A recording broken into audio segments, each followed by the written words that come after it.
வணக்கம், என் பெயர் டாக்டர் புருதவன். இன்று இந்த வீடியோவில் நாம் தோல் இடிபடுவது பற்றி பேசப் போகிறோம். பக்கவாதம் வந்த நோயாளிகள் ஓபிடியில் டாக்டர் சார் பாருங்க என் தோல் கீழே விழுந்து விட்டது என்று சொல்கிறார்கள். இது தோல் இடிபடுவது அல்ல. இதுதான் ஷோல்டர் சப்ளக்சேஷன். உங்கள் தோல் உண்மையில் இடிபடுவது ஷோல்டர் டிஸ்லோகேஷன் என்று அழைக்கப்படுகிறது. இப்போது இந்த இரண்டுக்கும் என்ன வித்தியாசம்? ஏன் அந்த வித்தியாசம் இருக்கிறது? நாம் பக்கவாதம் வந்த நோயாளிகளில் தோல் இடிபடுவது போன்ற பிரச்சனை அதிகம் காண்கிறோம். அதை நாம் புரிந்து கொள்ள முயற்சிப்போம். இப்போது யாருக்காவது பக்கவாதம் வந்தால் அவருடைய மூளையில் கிளாட் ஏற்பட்டது, நரம்பு வெடித்தது. அதனால் மூளை மற்றும் இந்த கையின் இடையிலான தொடர்பு துண்டிக்கப்பட்டது. இந்த தொடர்பு துண்டிக்கப்பட்டதும் என்ன நடந்தது என்றால் இங்குள்ள தசைகள் திறந்து போனது. இப்போது இந்த மூட்டை பாருங்கள். இதுதான் தோல். தோலில் உள்ள தசைகள் இங்கிருந்து இப்படி ஒட்டி இருக்கின்றன. சரியா? மேலும் இந்த பக்கத்தில் இருந்தும் ஒட்டி இருக்கின்றன. இந்த பக்கத்தில் இருந்தும் ஒட்டி இருக்கின்றன. இந்த தசைகள் தான் இந்த எலும்பை இங்கே இந்த மூட்டில் கட்டி வைத்திருக்கின்றன. சரியா? வேறு எதுவும் இல்லை. அதில் ஸ்க்ரூ, பெஞ்ச் அப்படியெல்லாம் எதுவும் பொருத்தப்படவில்லை. மேலும் யாருக்காவது பக்கவாதம் வந்தவுடன் இங்குள்ள தசைகள் கரந்து விடுகின்றன. கரந்து போவதற்கு பதிலாக என்ன நடக்கிறது? அவை நீளமாகி விடுகின்றன. நீளமாகும் காரணத்தால் இந்த மூட்டு தனமான பக்கம் நகர்கிறது. நான் உங்களுக்கு கொஞ்சம் இழுத்து காட்டுகிறேன். இங்க கொஞ்சம் தாழ்வு உருவாகுது. அதிகம் அழுத்தமிட மாட்டேன். நான் அழுத்தம் அதிகப்படுத்தினால் இது பெரிதாகி கொண்டே போகும். இது பக்கவாதம் வந்த நோயாளிகளில் அதிகமாக பெரிதாக இருக்கும். இந்த குழி ஆழமாகிவிடும். நோயாளிக்கு என் தோல் கீழே விழுந்து விட்டது என்று தோன்றும். ஆனால் அது உண்மையில் கீழே விழவில்லை. அது இடம் மாறி இருக்கும், கீழே விழவில்லை. ஏனெனில் இது கீழே விழுந்து வந்துவிட்டால் இந்த மூட்டு ஒரு பந்து மற்றும் பந்தி பான் அண்ட் சாக்கெட் மூட்டாகும். சரியா? இது இப்படி சிந்திக்கவும். இது என் கை, இது என் தோளின் மூட்டு. இது கீழே வந்து விட்டால் அதுதான் விழுந்து விடுதல். இது கொஞ்சம் வெளியே வந்திருப்பது, அதுதான் இடம் மாறி இருப்பது.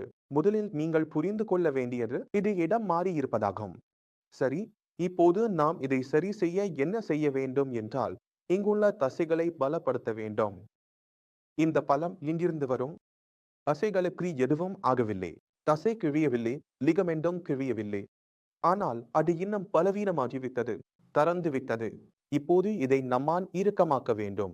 நாம் இதை இறுக்கமாக்க விரும்பினால் மூளையிலிருந்து சிக்னல் அனுப்ப வேண்டும், இறுக்கமாக்கிக்கொள் என்று. சரியா?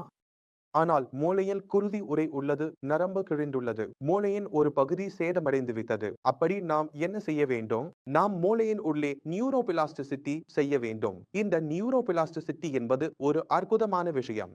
பேசுவது, நடப்பது, உரையாடுவது, விஷயங்களை புரிந்து கொள்வது, கணிதம், அறிவியல், குவாண்டம் பிசிக்ஸ். நீங்கள் எந்த பாடத்தையும் சொன்னாலும் அதை செய்யும் திறனையும் இது தருகிறது.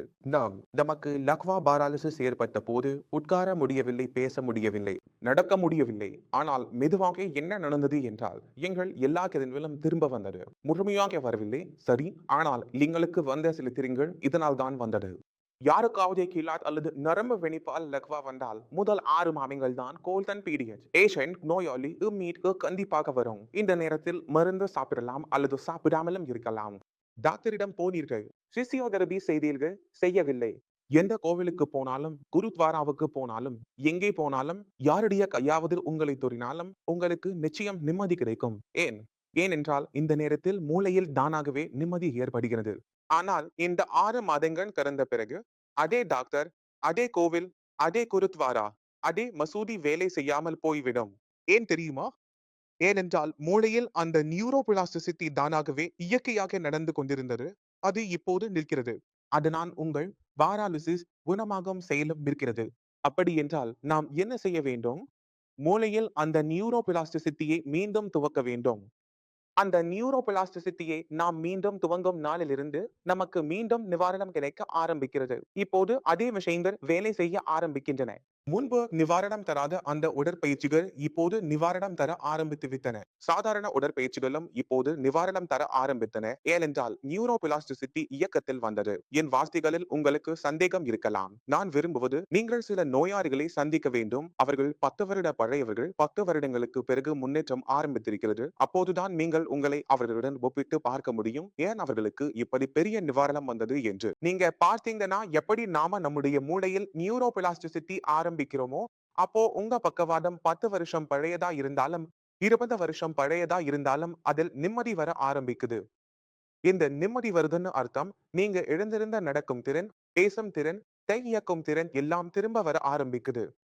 இந்த வீடியோவில் இருந்து நீங்க நிறைய விஷயங்களை புரிந்துகிட்டீங்கன்னு நம்புறேன். அதாவது தோல் இறங்குவது, தோல் இடம் மாறுவது அப்படின்னு, அதையும் எப்படி அதில் மீட்பு பெற முடியும் என்பதையும். ஏதாவது சந்தேகம் இருந்தா கேட்கணும்னா எப்போதும் வரவேற்கப்படுகிறீர்கள். எப்போதும் வந்து சந்திக்கலாம். முழு டாக்டர்கள் குழு இருக்காங்க. அவர்களோட பேசலாம். இதனுடன் நான் உங்களிடம் விடைபெற விரும்புகிறேன். அடுத்த வீடியோவில் சந்திப்போம். அதுவரை